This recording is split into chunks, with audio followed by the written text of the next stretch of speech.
keeping it real. Now, neighbor, and tell your neighbor, neighbor, you ought to want to keep it real. There's a new gospel artist out named Joanne Rosario. She sings background to Fred Hammond's group, Radicals for Christ. I think she's the bomb. The DJ on the gospel radio station in Columbus refers to her as J-Ro. You know how we call Jennifer Lopez J-Lo? Well, because she's the bomb in the gospel genre, we call her J-Ro. Anyway, there's a song on her new CD entitled, If It's Not You. The lyrics of the song in reference to God says, if it's not you, I don't want it at all. And if it's not you, I'm guaranteed to take a fall. And because it's contemporary gospel, the chorus part says, Lord, you are the real. She refers to our God as the real. She's saying that if we don't choose God, then we might as well give up. She's also saying that when God is not our choice, we're guaranteed to take a fall. Not we might, or we may, or it's possible. It's guaranteed. And I'd like to stand in agreement with her today and argue that we will never reach our full potential or experience perfect peace in our lives unless God is our choice. Just as in our scripture reading, the three Hebrew boys, Shadrach, Meshach, and I heard a youth pastor from Chicago refer to the third one as a bad Negro, chose to serve their God and not bow down to the king. So we too ought to do the same. And because this is Youth Sunday, I figured that we should use these three boys. They were boys, they were not men, they were youth like us, like myself, I'm youth, still I'm youth. I figured that we should use them as our example. When we reach a certain age, we begin to make all kinds of decisions for ourselves anyway. It's funny that the decisions that warranted our parental involvement, we never went to them to get. But then the ones that we didn't need them to make, they had to force us to do. Like how many people remember that I would come in, I must have been like 12, and I came in one day and I told my granny, you know what, Granny? I don't think I'm coming in when the street lights come on anymore. I'm going to go ahead and stay out later. You know, I made this decision, I'm going to need you to stick with me on this. I got some people out there that's protecting me. And my point is that I was able to make that decision, and I made decisions about how I wanted my hair combed. I made decisions on what I wanted to eat. And so at that point, I should have begun to make decisions on choosing Christ and making him first. So today, my challenge to the youth and young adults and everyone else will be to keep it real or choose the real. But before I present my argument on this challenge, I'd like to explain to you all the conflict that I went through trying to come up with the message. It's only fitting that I stand up here and remain honest or keep it real. So when Bill first asked me to speak sometime in March, I was excited. I went and announced to Bishop Clark, you know they asked me to speak at the church in Toledo. You know I'm the chosen one. And I boasted and bragged, and I should have known right then that the journey to this message was going to be a long one, because it was too much me, too much pride. And I also want you to know that I walk around Columbus. See, they don't really know me like you people know me. I walk around like I got the most confidence, that I've always been saved. They haven't seen my failure. They can't remember when the first words I uttered weren't biblical. They don't know. They don't know. But how many of us know that Jesus can save you, and he can turn your life around, and he can make you a new creation? So I'm standing up here today, a new creation. And I decided that part of my outer expression of my maturity and spiritual growth would be to wear this lime green suit, because there was a time in my life that I couldn't wear anything but crimson and cream. But since Serenity is holding it down for the crimson out there, I'm okay up here in my lime green. I gotta find my fire. So I didn't have much success at first because I was boasting and bragging. And I tried to come up with a topic and some ideas, and I was blank. So now this was March, remember. So I began to worry about things like how I would use and misuse the English language, how I would butcher it, what type of grammar would I use, how could I please you all, how could I make you excited, how could I make you shout, how would you react to what I said, would you like it, would you like me, how can I impress you, how to give my testimony, but be careful not to tell you all my business, but just give you enough to make you shout. But most of all the worries that I went through, I worried about what both of my grandmothers would say about what I said up here. If I can pause there and tell you about these two people, I have never met anyone like them. From March to June, I've gotten 2,700 phone calls about speaking. The first one says, hello, Nikita, this is your grandmother. I know your voice, Granny. Don't get up there with no high-tail skirt on. You better wear a long skirt. You always buy them short clothes. You better buy a long skirt. Do I have to go out and buy you something to wear? So they don't know that I know they work together, because 3 days later I got another phone call. Hello, Nikita? I said, hey, Granny, what you doing? Nothing. Your other grandmother told me that you was going to be speaking at the church. I said, yes, I was. Well, don't wear them tacky braids. Wear your own hair. Wear the hair that God gave you. Don't you get If you can understand where I'm coming from, you could feel how I could be worried about what I say and how it could affect you. I wouldn't trade them for the world. But the truth today is that no matter what I have on, how my hair is, this is not about me today. This is about God. I'm here to bring God some glory.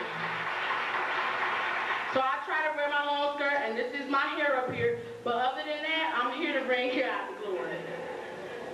So I got over myself that month. That was March. But by April, I had another conflict. I thought that when Bill called me and asked me to speak, he said, come here and set the house in order. Tell the youth what's wrong with them and that they had gone crazy and had issues and get them straight. I thought he said to tell them that they need to get their lives together. I thought that he said to come up here and tell how Christina and James periodically lose their minds and that they need to be chastised. But as I began to think of all the situations that I could address on how they were crazy, I had to make sure that I had never done it or that I had never thought about it. And so this starts becoming this. And I went blank again. I cannot come up here and judge and chastise. I'm up here to bring a word of encouragement for the youth, to give God the glory. I'm not up here to judge. So finally, come May, now this was March and April. Come May, something inspired me to come up with the subject, keeping it real, and the scripture, Daniel 3. So God had gave me two things, a subject and a scripture. I still didn't have it together. I thought that I was a preacher. He just started me off, and I thought that I was a preacher. I began practicing, ain't he all right? Ain't he all right? I can't get no help up in here. I guess I give myself an offering. Can I preach in my own pulpit? That's what I thought. I thought he was saying, you're a preacher. You're a preacher. I walked around the house and I preached to the wall. I guess I could just pull some amens out of my pocket. I know I'm right about it. I was a mess. I was a mess. A mess. Again, all Bill asked me to do was come in here and speak for you Sunday. That's all he said. And after I realized that God couldn't use me if I was so full of myself, I settled down, humbled my heart, and gave this assignment up to him. And that's when ideas began to flow, clear and concise. But I'd like to take time now and thank the Lord for the struggle and the conflict, because how many of us know that God can't use us until he prepares us for our assignment? And I kind of like, as I think about that, I said, now Lord, it took me 3-something months to get it together for a one-time engagement. Now I know what I've asked you for. I'm not going to take that long. I'm not going to take that. So after much internal conflict and struggle, here's what I came here to say. I picked out 4 ways that the 3 Hebrew boys chose to keep it real in this text.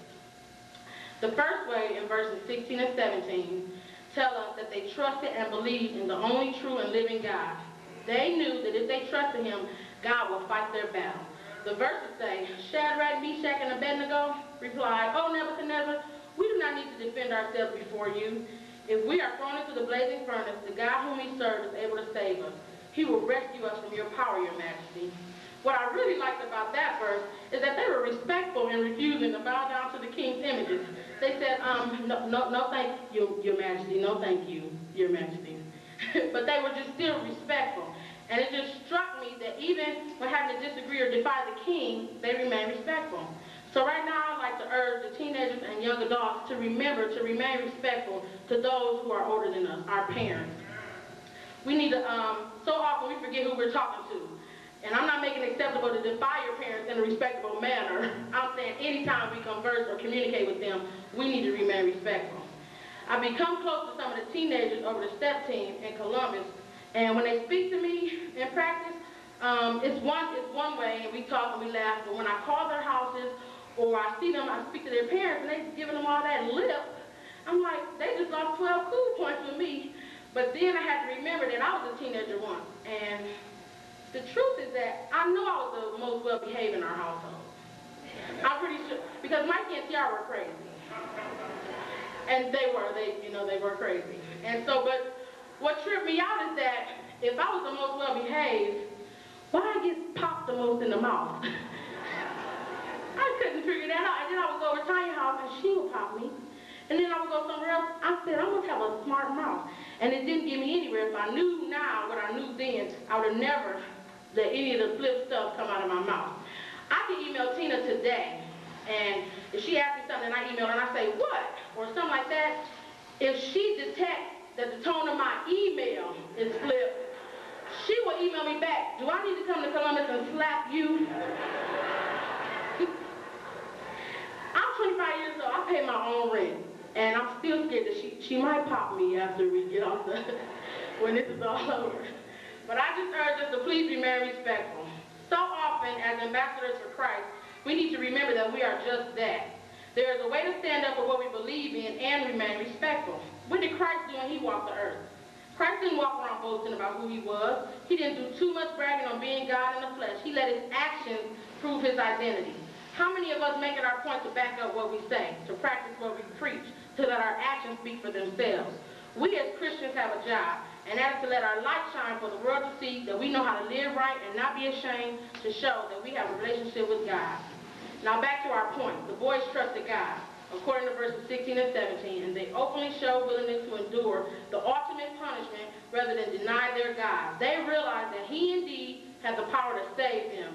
He was who had blessed them and kept them. They would rather die than deny their Father. Point 2. Not only did they trust God, but the next thing I noticed about the boys was that they stuck together. In verse 12 it says, but there are some Jews, Shadrach, Meshach, and Abednego, whom you have put in charge of the province of Babylon. They have defied your majesty by refusing to serve your God or to worship the gold statue you have set up. The opposite word in that passage is some. These three chose to stick together because they recognized each other's devotion to God. There were others in the city that did not make that choice.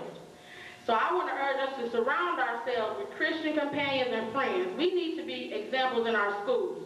Bishop Clark teaches that the saints should fellowship with the saints. Now, please understand that we are to minister and try to reach the unsaved, but there are some places where they go that they don't mind going that we ought not want to go, and some things that they don't mind doing that we ought not want to do.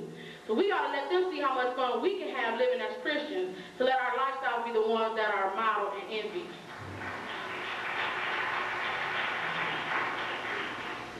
We need not be ashamed to say our grace before lunch, or to whisper up a small prayer before a test.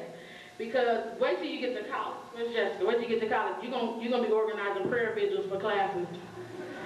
Now, TT Booby, I need y'all to call all the deltas to the flagpole. We gotta pray for statistics tomorrow. And that's the truth. So let's not be ashamed to pray now in school for whatever reason. We need to surround ourselves with friends that want to live for Christ, friends that will support and encourage us, love us without terms, stick with us through thick and thin. And I believe that when God brings any union together, both parties can help one another. And until we can learn to be unconditional friends, and that God is still working on all of us, we'll have failed relationships. We're all on the same level in God's sight. Now, how tight is your friendship circle? The third point, we know that the boys trusted God, and we know that they stuck together in order to keep it real. So the next way in which they kept it real was with the extent of their faith, or what Reverend Scott once referred to as the right stuff. Verse 18 says, but even if he doesn't, your majesty, can be sure that we will never serve your gods or worship the gold statue that you have set up. What kind of faith is that? These boys, at their young ages, in their youth, had way more than what we call mustard seed faith. They told Nebuchadnezzar that even if God didn't rescue them from the blazing furnace, they still believed that he could and that he was in control. And even as children, we believe in things. God's grace and mercy ought to be the two of our highest platforms. See, once we make God real in our lives, our attitude toward our obstacles and challenges will be different. If we believe him to be whom he says he is, then we ought to know that our steps are already ordered. We ought to know that if our grandparents have to raise us and we can't have that two-parent family Beaver Cleaver thing going on, then it was all part of God's plan. We need to believe that if we can't afford all the Jordans and Tommy Hilfiger outfits, that it's not our parents' fault. They're not being lazy or selfish. They're trying, but God is trying to teach us humility and keep us grounded, keep us from becoming spoiled. He wants to make something beautiful out of us, and only he knows the path to take to get us there.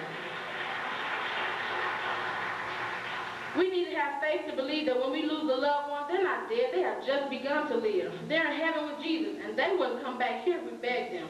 We need to rest and be assured as Christians that all things are working together for our good.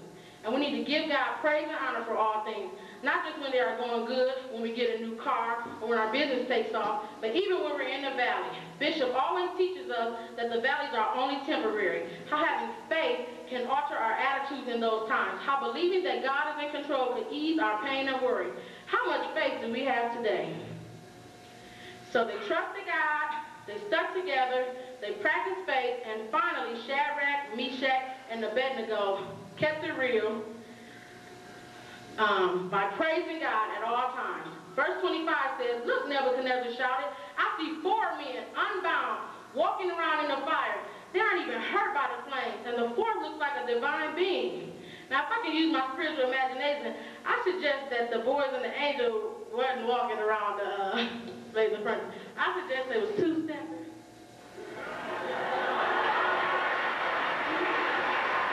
That's what I know they were doing. I knew they were dancing. I know they were dancing. God honored their faith and rescued them, and they were giving him the praise and honor that he rightfully deserves. There's a song that we sing that says, "I will bless the Lord at all times." How often we forget who wakes us up in the morning, who provides for us, who keeps us in our right mind, who allows us to fail and make mistakes and never stops loving us. We ought to give God some praise. When the Lakers are winning the playoffs, we praising them. When Lil Bow Wow rapping on TV, we praising him. Who gave him the ability to rap? Who gave Kobe Bryant the ability to play basketball? God. So at this time, I'd like to give my recent testimony. I've been on my job for 3 years, and it was my first one out of college. And although I learned some management skills and how to do accounting and statistics, I was never taught how to deal with politics, nepotism, or any of the sort. I was now in a position where I faced it all. Micromanaging, belittling, dead-end opportunities, etc. I got frustrated and angry at first. But then someone pointed out scriptures like Psalms 37 to me, and then someone else sent me T.D. Jakes' 10 Commandments for the workplace. So I remained prayerful, and I decided to stop complaining and just do my best. To work, realizing that Jesus was my boss, and he was in control. Anything that was happening, he was allowing it. I stopped being angry and started doing things like praying before I walked into the office, or calling out my manager and my director's names. I went ahead and got back into school, which I had been putting off because I was comfortable, and just thanking God that even in this type of economy, I still had a job. I have now sat through about 6 rounds of layoffs and watched several friends and co-workers be escorted out the door for whatever reason. And I just gave the situation to God and focused on doing what I knew he had me to do. Then last Thursday, another round of layoffs swept through the company. I went to the restroom at about 4 p.m., and when I came out, they were all gone. The director, the manager, the other project manager, and the admin, which they had changed her job title to save her from previous layoffs. All those who were unfair and mistreated me had gotten laid off. However, listen to this. We don't shout and clap because those people lost their jobs. We're not happy about that. They have families and responsibilities too. If you go to verses 28 and 29 in the passage, it says, "Then Nebuchadnezzar said, 'Praise to the God of Shadrach, Meshach, and Abednego. He sent his angel to rescue his servants who trusted him. They defied the king's command and were willing to die rather than serve or worship any god except their own. Therefore I make this decree. If any people, whatever their race or nation or language, speak a word against the God of Shadrach, Meshach, and Abednego, they will be torn limb from limb, and their houses will be crushed into heaps of rubble. There is no other God who can rescue like this.'" So our prayer for them is that God gets their attention from this. We want them to be saved and live for Christ too. Like the king, we want them to recognize who saved our jobs. We want them to know that we have a provider and our jobs are not our source. We want them to be able to realize that only things they do for Christ will last. But we shout because just like in the text, God showed up and rescued us from the situation that was binding us. Once again, he showed me favor. And now you should see some of us walking around the workplace, strutting to the fax machine, two-stepping to the copier, praising God for being the God who could save us. So before I close, I'd like to urge us to be like the 3 Hebrew boys, and in all we do, keep it real. Keep our God real. Make him real in our lives. Honor his presence. Let his will be done in us. When we live in a world of terror and greed, there is only one spirit that can truly meet our need. We need to learn to have peace and also keep still. We ought to move forward knowing that we've kept it real. When our families are in turmoil and sickness is in our homes, while we're laying in the hospital, feeling all alone, as we whisper prayers to heaven, asking God when he would heal, we need to believe that it is done because we know we've kept it real. When we're not at the head of the class for one reason or another, we're arguing with our dad and fussing with our mother, we feel rebellion coming on and we wish that they would just chill, we need to ask refuge from our Father because with him we've kept it real. When things are not going our way and there's nothing we can do, we need to stand on the word of God, for we know that it is true, that he promises to never leave nor forsake us. His spirit we can feel. We know that he's watching over us because we've kept it real. Thank you. You got TP? Yeah. Oh, you do? That's you down at the bottom. Hey, cutie. Baby, you look at you like that. Here. Look at his feet, Zoe. I'm surprised he ain't looking at that light. He's following light. There you go, baby. Masai. That's Mr. Masai. Let me get Cameron in there. Here's the camera. Camcorder. Okay. Cameron, you take a picture? You got the red hair. You don't take it wrong with you? Zoe, you gonna take my baby home with you? See? See? Camera. Yeah. You got some big eyes. Oh, you got some big eyes. See, that's the camera. See? Baby. See? You want to talk too? See? Camera. They got to go on the camera now. Then you get bigger, they're going to be like, remember that baby named Cameron? The people. Huh? You want your 5? Oh, y'all want me? You want your 5? Excuse me? Oh, Can I help you? Rose Highland is the I can tell you tonight. This is Nyland on Terry. You're so nice. They grow so big, I'm so quick. It's like Zoe was just so cruel. They should be sitting on here. That's all you do is sleep. Sleep and eat.